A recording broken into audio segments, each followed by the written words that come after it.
Hello everyone, this is Eye on Africa for Friday, October 7th. Here are the headlines. 1 week after another coup d'etat, tonight we look at the effect of years of political instability and terrorism in Burkina Faso. International organizations say there are now 2 million internally displaced people inside the country. Many of them are children.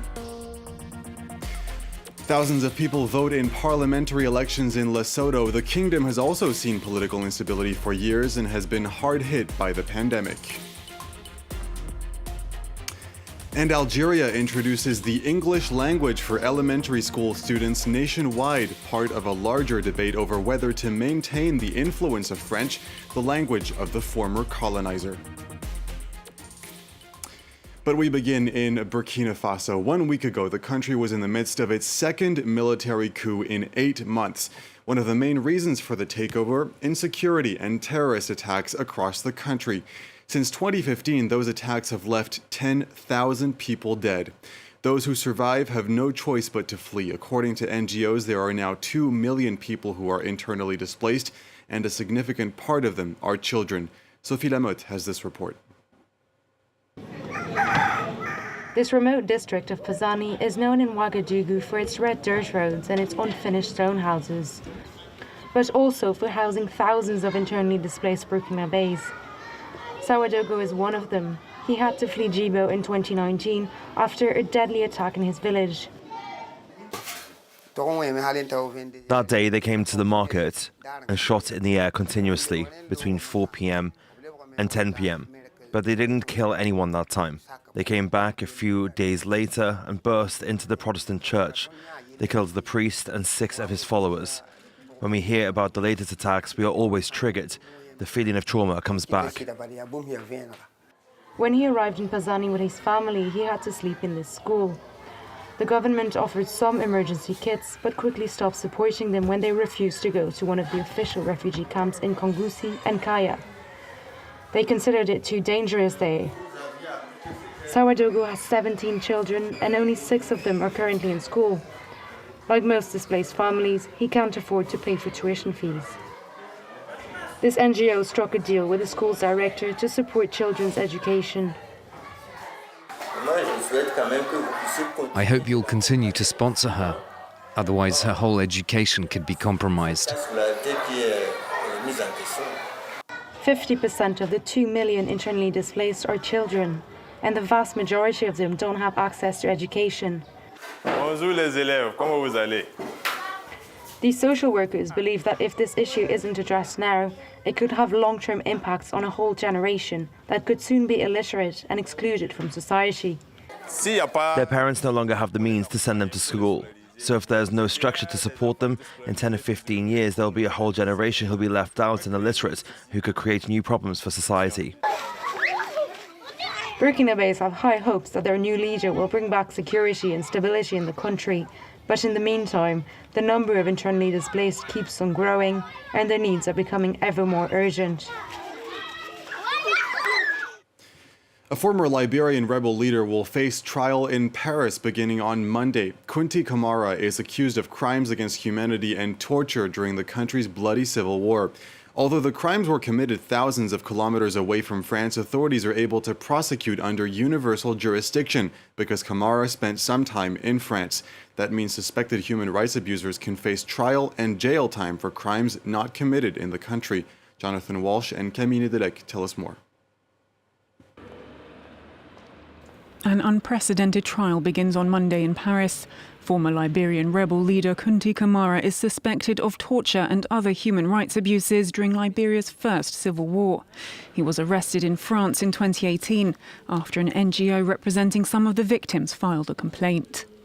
This trial is important and really brings hope because today in Liberia, we still haven't tried a single person involved in the civil war. It's very important for the victims to know that abroad, these people sooner or later risk being confronted with their past. The trial will shed light on the darkest chapters of Liberia's history. Its 2 civil wars from 1989 to 2003 killed 250,000 people. Kunti Kamara was a leader of the United Liberation Movement of Liberia for Democracy, an armed group opposed to ex-Liberian President Charles Taylor. He is accused of looting, rape, murder and torture in the northwest of Liberia over a 5-year period from 1992 to 1997. A French investigating judge collected numerous incriminating testimonies. Kunti Kamara denies the allegations. Since the start, Mr. Kunti Kamara has indicated that he has nothing to do with these events, that he's not involved in the crimes he's accused of. He said from the start that he's a ULEMO soldier, but at no time did he commit acts of torture or crimes against civilians. The trial will last several weeks. If he is found guilty, Kunti Kamara could face life in prison. Polls have closed in the Kingdom of Lesotho after a day where thousands of citizens voted to elect the nation's 120 legislators. The good news is no major incidents were reported, although there are accounts from voters and polling officials claiming that some people who were not on voters' rolls were turned away. The country has seen years of political instability. The parliament had tried to pass electoral and constitutional reforms ahead of today's vote, but reached a deadlock. France 24's Nadine Theron has the details. The citizens of Lesotho voted peacefully on Friday under the watchful eye of the European Union, the African Union, and a delegation from the Southern African Development Community. Although the country only has 2.1 million citizens, 65 political parties are running in the elections, and it's being hotly contested, with 2 strong opposition parties challenging the ruling All Basotho Convention, who might lose their majority votes. The elections went ahead despite the outgoing Prime Minister calling for a state of emergency in August to postpone the polls. The country's courts ruled that the elections had to go ahead before a last-minute push to pass amendments to its electoral laws. South Africa's President Cyril Ramaphosa was sent by the SADC to lead electoral reform in Lesotho's constitutional monarchy, and this was meant to resolve its political woes. But the current parliament blocked it. The electoral reform would limit floor crossing in parliament, and it would mean that the current prime minister can only be removed after a 2/3 majority vote decided on it. It's a question that has been asked by many in former French colonies. Should the language of the colonizer continue to be taught in schools? For some, it's part of the spoils of war, a way to embrace the legacy and to use it to improve the education of generations of school children. For others, dropping French would be a way to leave their colonial past behind them. The topic is perhaps most sensitive in Algeria, which was colonized by France for 132 years. And it appears the government has now chosen to go in a new direction. Just last month, the country's education ministry was ordered to introduce English into elementary school curricula this academic year. Caroline Lambolet has the story. It's been dubbed the international language by Algerian President Abdelmajid Tebboune. Starting this academic year, pupils in the North African country will start learning English in primary school. It's a good thing that our children can speak foreign languages. We're happy and we hope that they'll learn more, especially English, because we're sick of French. It's the language of colonialism. We want to move forward. One school parent described English as the language of sciences. This will be our first step away from the French language, which is full of administrative complications and has brought us nothing. Well-off French people are starting to teach their children English, so we shouldn't be fooled. I want to drop the language of the colonizer and adopt the language that is used worldwide. President Tebboune has called French a war booty. Some 60 years after independence, it's still widely spoken in Algeria. Some political parties, such as the Islamist Movement for a Society of Peace, have lashed out over the use of French by some Algerian officials. Arabic and Tamazight are the 2 official languages. Tamazight is spoken by millions of Algerians, and it is taught in some schools. There has been some criticism about the haste with which English has been introduced. Some 5,000 new teachers were recruited in less than 2 months, and a new school book was written up and distributed to schools in record time. Finally tonight, the Cure Salé, or Festival of the Nomads, is a yearly gathering of Niger's nomad people in Ingal in the Agadez region. The ceremony marks the end of the rainy season, and for the Fulani people, it's also when women pick their future husband. Our correspondent in Niger, Algeria, sent us this report. Helped by his friend, Jangul puts on his makeup with great care. Both are about to participate in Boroye, one of the most important ceremonies of the year for Fulani people. At 25 years old, Jangul has already performed Gerewol several times, but he has yet to be chosen by a woman.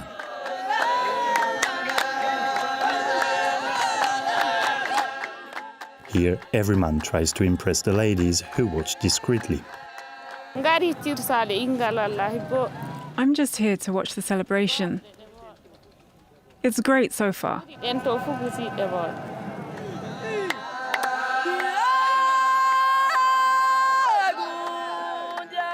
Many Fulani farmers are nomadic. Several thousands of them travel to Cure Salé each year. So far, Jangul and his friends are not very successful. This is how we get a woman to choose us.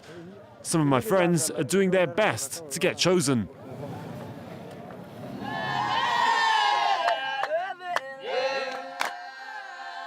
A few minutes later, Jangul seems to have caught the attention of a young lady. They engage in a very private ceremony. We get to see a short demonstration.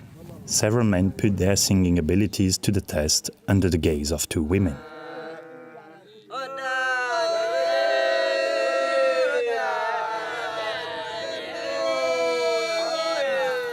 I'm very happy to have been selected. If I have the chance to be with a woman, I'll devote myself to her. We danced and sang.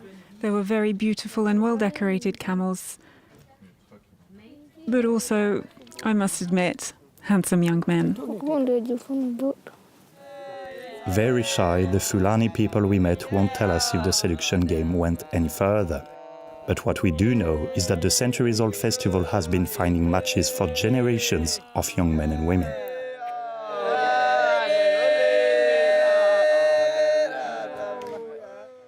What a great tradition. That wraps up Eye on Africa. Thank you very much for watching. Live from Paris continues with Fraser Jackson. Stay with us.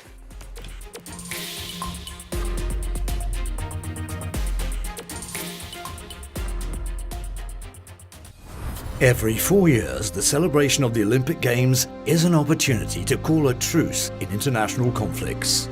But in 1972, during the Munich Games, 8 Palestinian terrorists from the Black September movement took 11 members of the Israeli delegation hostage.